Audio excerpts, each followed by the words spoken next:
Hello दोस्तों, कैसे हैं आप सब लोग। आशा करती हूँ अच्छे होंगे। हमारी आज की कहानी का नाम है बेशर्म बहू।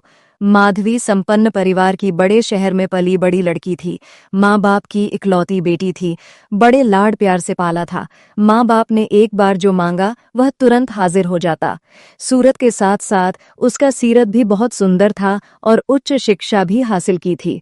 एक तरह से देखा जाए तो सर्वगुण संपन्न थी माधवी। एक शाम को माधवी के पापा घर में मिठाई लेकर आए और बोले, बधाई हो, हमें अपनी बेटी के लिए बहुत अच्छा रिश्ता मिल गया है। लड़का पढ़ा लिखा इंजीनियर है और देखने में भी बहुत हैंडसम है। एकदम हमारी बेटी के जोड़ का है। दोनों परिवार मिले, लड़की को लड़का पसंद आया और लड़के को लड़की पसंद आई। फिर क्या था, चटमंगनी पट ब्याह हो गया। माधवी की शादी छोटे शहर में हुई थी, जहां आज भी घर की बहुओं को घूंघट में रहना पड़ता था।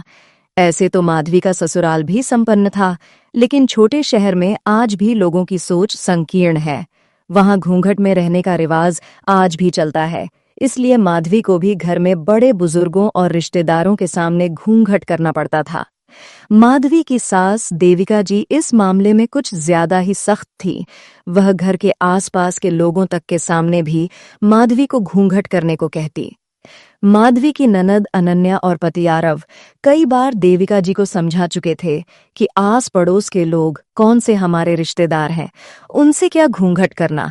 यह सब पुराने जमाने की बातें हैं, आज तो जमाना बदल गया है।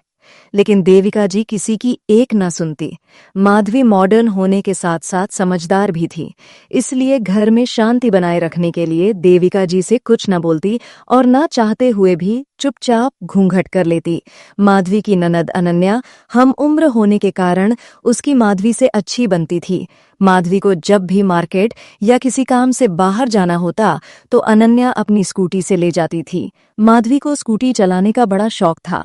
जब मायके में थी तो उसके पास खुद की स्कूटी थी, लेकिन ससुराल में देविका जी ने स्कूटी चलाने के लिए यह कहकर साफ मना कर दिया था कि घूंघट में स्कूटी कैसे चला सकती हो। फिर भी ननद भाभी जब भी बाहर जाते अनन्या कहती, भाभी यहाँ कौन सा मम्मी देख रही हैं, तो यहाँ काहे का घूंघट। ये लो चाचा भी, और अब गाड़ी आप ही चलाओ, मैं तो पीछे बैठूंगी। माधवी की तो मन की मुराद पूरी हो गई थी। इस तरह अक्सर मोहल्ले से बाहर आकर माधवी स्कूटी चलाकर अपना शौक कर लेती, पर यह चोरी चोरी का शौक कब तक छिप सकता था।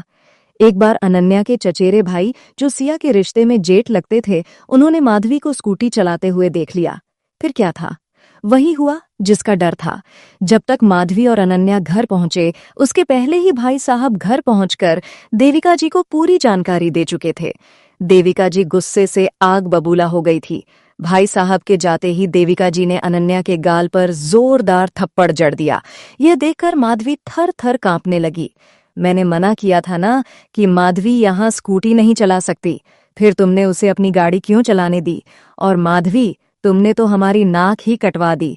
कम से कम हमारी इज्जत का तो ख्याल किया होता। ये तुम्हारा मायका नहीं जो खुलेआम सबके सामने गाड़ी और अपना मुंह दिखाती। फिर देविका जी गुस्से में बोले जा रही थी। माधवी और अनन्या दोनों चुपचाप सुन रही थीं। सबसे ज्यादा बुरा माधवी को लग रहा था कि उसकी वजह से देविका जी ने अनन्या को थप्पड़ मार दिया।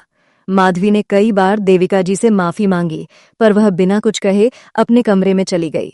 उसके बाद से माधवी का घर से बाहर जाना बंद हो गया। अगर माधवी को कुछ काम भी होता तो आरव या अनन्या से बोलकर मंगा लेती। एक दिन देविका जी की अचानक तबीयत खराब हो गई, ठीक से कुछ बोल भी नहीं पा रही थी। माधवी घबरा गई। उसने जल्दी जल्दी आरव को फोन लगाया, पर उसका फोन बंद आ रहा था और अनन्या दूसरे शहर अपनी सहेली की शादी में गई हुई थी। घर में माधवी और देविका जी के अलावा कोई नहीं था। अब तो माधवी को कुछ समझ नहीं आ रहा था कि क्या करें, और देविका जी की हालत और बिगड़ती जा रही थी। उसने किसी तरह देविका जी को अपने पीछे स्कूटी पर बैठाया और अनन्या की स्कूटी से उन्हें हॉस्पिटल ले गई। मोहल्ले वाले मदद करने की बजाय घूर घूर कर माधवी को स्कूटी से देविका जी को ले जाते हुए देख रहे डॉक्टरों ने देविका जी की हालत देखते हुए उन्हें आईसीयू में भर्ती कर लिया। तब तक आरव भी खबर मिलते ही हॉस्पिटल पहुंच गया। जब देविका जी की हालत सुधरी तो डॉक्टर ने बताया कि इन्हें दिल का दौरा पड़ा था। थोड़ी भी देर हो जाती तो कुछ भी हो सकता था। यह सुनकर माधवी और आरव के तो हाथ पांव ही फूल गए थे। लगभग एक हफ्ते बाद देविका जी को हॉस्पिटल से छुट्टी मिल गई। शाम को मोहल्ले की कुछ औरतें देविका जी से मिलने आईं। हालचाल पूछने के बाद उन्होंने देविका जी के कान भरने शुरू कर दिए कि कैसे माधवी बेशर्मी से स्कूटी चलाते हुए गई थी और हम लोगों को देखकर घूंघट भी नहीं किया। देविका जी ने उनके सामने ही माधवी को आवाज दी। तब तक माधवी घूंघट किए हुए सबके लिए चाय भी ले आई, साथ ही डर रही थी कि आज तो मांझी मुझे छोड़ने वाली नहीं। तभी देविका जी ने माधवी को पास बुलाया और उसका घूंघट हटाते हुए कहा, यह हमारे घर की बेटी है और बेटी से भला क्या घूंघट करवाना। कुछ दिनों बाद देविका जी ने माधवी को नई स्कूटी की चाबी भी दी, जो उन्होंने बड़े ही शौक से अपने पेंशन के पैसों से मंगवाया था, और बोली, आज से तुम भी स्कूटी चला सकती हो। मुझे माफ कर दो बेटा, अगर उस दिन तुम मुझे अस्पताल सही समय पर न ले जाती तो आज मैं यहाँ पर ना होती। यह देखकर मोहल्ले की औरतें मुंह बनाकर एक दूसरे से कान्हा फूंसी करती थीं।